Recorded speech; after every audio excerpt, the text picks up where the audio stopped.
I promised to teach you a few of my favorite hacks. So we learn to meditate because we're trying to make ourselves a better life. These hacks are really helpful in having a better experience of life. My first one, probably the one I use most, and my very, very favorite thing that I've ever learned as a hack, is the tapping technique. So I use this when I'm trying to fall asleep. I watch somebody teach it on a TED talk. I can't remember their name, unfortunately. And all you do is you're going to find a place on your body to tap. You can tap on your legs, you can tap on your chest, wherever you like. And you can tap two hands together or one after the other, which is how I like to do it. And what you're doing is you basically slowing down your brainwave activity. So really helpful for sleep, really helpful for relaxing when you feel hyper alert, hyper aware, if you're feeling anxious, if you're feeling very tight. It's a really good way of just slowing everything down and getting yourself to get back into relaxation. So tap with me and you'll see how it works. What you're going to do is you're going to tap at the speed that you feel like your brain is currently moving. And so I've been teaching and I'm thinking about what I'm going to say next and what I'm going to do next, so mine's pretty quick at the moment. You find your own speed. It's quite simple actually if you just feel into it to find the speed that your brain is moving at. And when you feel like the tapping speed and your brain are hooked up at the same speed, you're going to halve the speed of your tapping.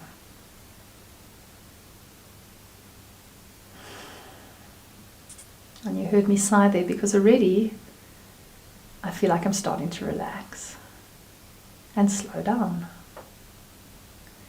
And when you find that your brain is now taken that little dip in speed and is at the same speed as your tapping, halve the speed again.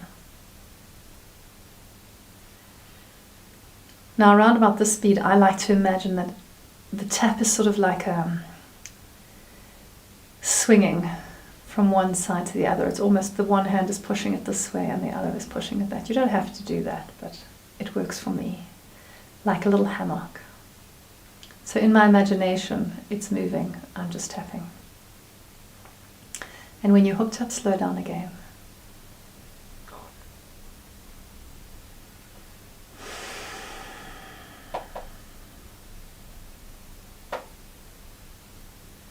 And now I feel so relaxed that I should go for a nap. So here's another really cool hack for life. This is not my own thing, I've learned this. There are those that say that if you reset the vagus nerve, then it'll help you to come out of anxiety and stress. And so this is how it's done. You put your hands behind your head like this, and you turn your eyes to one side with your head held straight. And you keep your eyes turned in that direction, do it with me, until you get a deep sigh or a yawn. It can take up to 3 minutes. For me it's quick. I'm feeling pretty relaxed. I just did some tapping.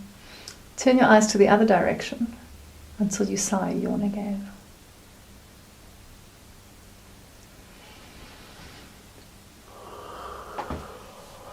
Oh.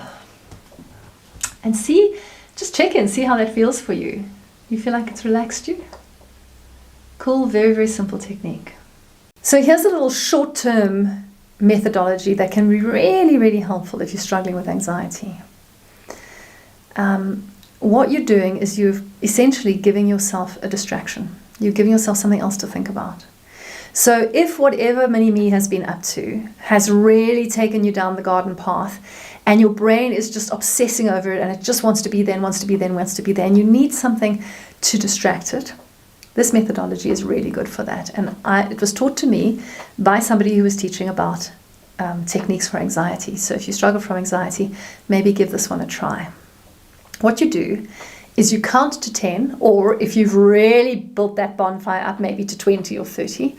But instead of counting in order, you count completely out of order.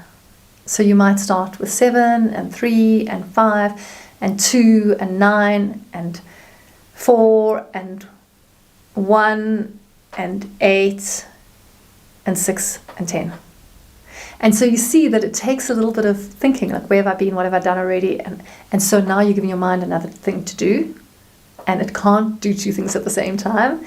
And so it's distracting you from the thinking that's getting you all wound up and anxious. So try that maybe if you suffer from anxiety, or if you're just looking for something to take your mind off something that just keeps bugging and bugging you and you're finding it hard to move away from. So I've taught you as your highest thing that you can do for yourself, your best method of reprogramming and doing personal transformation, the technique of relaxing and releasing. Now, I like to add a little extra something to that, and you're welcome to try this and see how it works for you. I always imagine when I'm in that state that I need to relax and release from, when I've got myself worked up by my past conditioning, that actually that is, in fact, coming from the past. And it's probably coming somewhere from my early childhood. And so I get a little instinct about what age I might have been that set this thing in motion. And let's say I imagine that I was 6 years old at the time. I don't necessarily know the occasion or the event or what it was that caused me to be so reactive about this thing. And maybe there were many of them. But I choose a little young age that probably was influential about that time. And I imagine that I take that little girl that was me and I put her right here on my chest.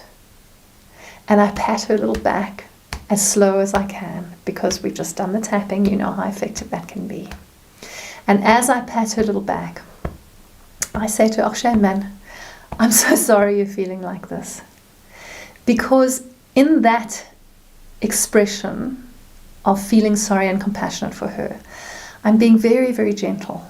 I'm being very compassionate. I'm being very caring.